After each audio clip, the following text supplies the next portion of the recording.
Let's jump right into this explainer. When we look at HIV infection, especially in its advanced stages, the impact it can have on the central nervous system is just profound. And frankly, it can be incredibly complex to diagnose. But building a reliable clinical roadmap to manage these manifestations doesn't have to be some unsolvable puzzle. So let's start by asking, how on earth do healthcare providers untangle the daunting array of neurological symptoms that can pop up in advanced HIV patients? Picture this. You have a patient presenting with a horrible headache, confusion, memory loss, or maybe some focal neurological deficits. Is it the virus itself doing the damage? Is it an opportunistic fungal infection, a parasite? Or, no way, could it be a side effect of the very medications we're using to save them? To safely navigate all of this, we really need a solid structure. Enter our master key. It's called the DAPSA-CAMP framework, and it gives us a clear step-by-step method to break down some really dense medical guidelines into actionable steps.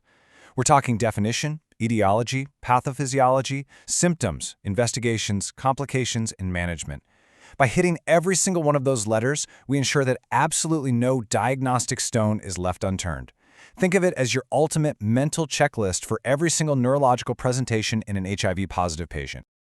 All right, here's our game plan for how we're going to group these letters to build a complete picture. 1. Defining the CNS threat. 2. Pathways and patient symptoms. 3. Investigating neurological clues. 4. Managing complications and iris. And finally, 5. Targeted treatments and ART. Let's kick things off with Section 1, Defining the CNS threat, which covers the D and A of our framework. So what are we actually up against here? Well, these neurological disorders are broad, and we generally categorize the causes into 5 distinct buckets. First, the virus can directly attack the nervous system. Second, a suppressed immune system basically rolls out the red carpet for opportunistic infections.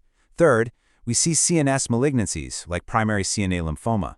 Then we have immune-mediated issues. And finally, there's drug-related neurotoxicity, which means symptoms caused by certain antiretrovirals like efavirenz or anti-tuberculosis drugs like isoniazid if it's not given with pyridoxine.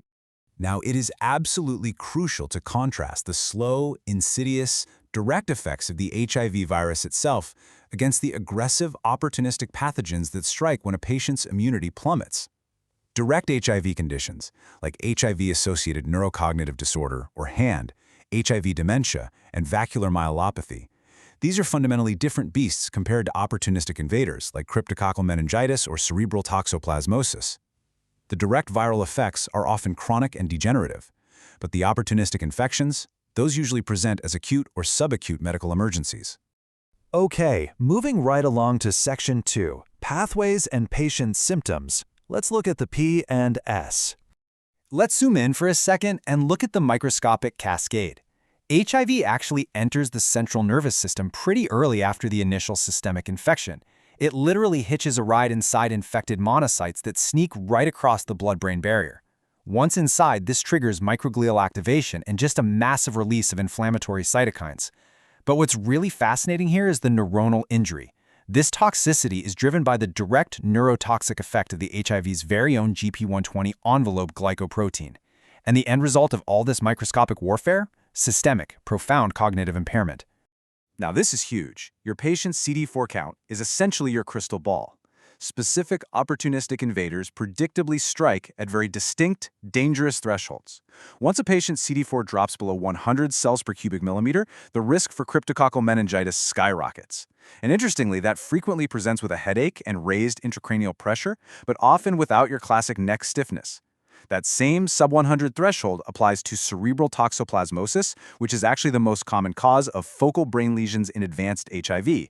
And if that CD4 count plunges below 50, well then we have to be on extremely high alert for things like primary CNS lymphoma and CMV encephalitis. But what if it's not an outside infection? Well, beyond infections, that direct viral damage we talked about can lead to HIV dementia. It's a truly tragic condition, marked by extreme apathy and severe psychomotor slowing. Just to put that into perspective, between 20 and 30% of patients in the advanced stages of HIV infection who don't get treatment become demented. And we're not just talking about standard forgetfulness here. The cardinal features are profound psychomotor retardation, deep apathy, impaired memory, and in the late stages, even mutism. It is literally a devastating erosion of the patient's self. Which brings us to Section 3, Investigating Neurological Clues. Let's talk about the I in our framework. You're going to want to keep these high-yield investigation pearls in your back pocket. Let's break them down. First off, if you have the choice, an MRI is way more sensitive than a CT scan for spotting those opportunistic infections. Second, and I can't stress this enough, if you suspect cryptococcal meningitis, measuring the cerebral spinal fluid opening pressure via lumbar puncture isn't just a nice-to-have, it is absolutely mandatory. Normalizing that pressure can literally save the patient's life. Third, if you rule out an opportunistic infection but suspect direct HIV dementia, finding elevated beta-2 microglobulin in the CSF is a fantastic marker. And finally, distinguishing between progressive multifocal leukoencephalopathy, PML, and lymphoma is notoriously tough. But a CSF JC virus PCR test is your silver bullet for telling them apart. Moving to Section 4, Managing Complications in IRIS. This covers the C and DAPS camp. So we have to talk about a paradoxical complication that can happen right when we're trying to heal the patient. It's called IRIS, or Immune Reconstitution Inflammatory Syndrome.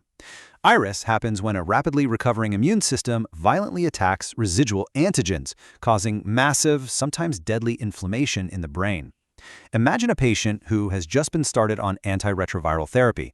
Their viral load is dropping, their CD4 count starts to climb, and then, suddenly, their neurological symptoms get dramatically worse. That's IRIS. The immune system is essentially waking up and massively overreacting to dead or dying pathogens that it had previously been ignoring. So, what's the protocol? The management strategy here is basically holding your ground. You generally continue the antiretroviral therapy while managing the severe inflammatory storm.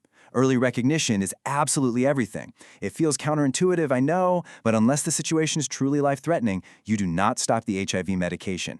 You stay the course, you relentlessly attack the underlying opportunistic infection, and you only break out the adjunctive corticosteroids for severe IRIS, or in specific cases like tuberculous meningitis, to manage dangerous cerebral edema. And finally, we arrive at Section 5, Targeted Treatments and ART. This is the M for management. Notice the vastly distinct treatment regimens we use depending on the specific enemy we're fighting. For cryptococcal meningitis, the preferred induction therapy is a really intense single high-dose liposomal amphotericin B combined with flucytosone and fluconazole. But if you're dealing with cerebral toxoplasmosis, those multiple ring-enhancing lesions you'd see on a scan, the gold standard is a highly targeted combination of pyrimethamine, sulfadiazine, and leucovorin. And remember that leucovorin is folinic acid, which we use to prevent bone marrow suppression. Now this right here is a classic board question, but more importantly, a vital clinical reality, the delicate timing of when to initiate HIV medication. Moving too fast with Cryptococcus is dangerous. It can trigger fatal brain swelling. While we generally want to start ART as soon as possible, doing so immediately in a patient with active cryptococcal meningitis drastically increases the risk of severe lethal IRIS. You literally must delay ART for several weeks after starting antifungal treatment. But conversely, if the patient has cerebral toxoplasmosis, you start the ART much sooner, generally within about 2 weeks of starting the antiparasitic therapy. At the end of the day, what's our ultimate weapon against all of this? It's the number 3. Strict adherence to highly active antiretroviral therapy, utilizing 3 or more combined drugs, is the absolute cornerstone of preventing all of these neurological disasters. The golden rule in HIV medicine is to start HAART early, ideally well before the CD4 count drops below 200.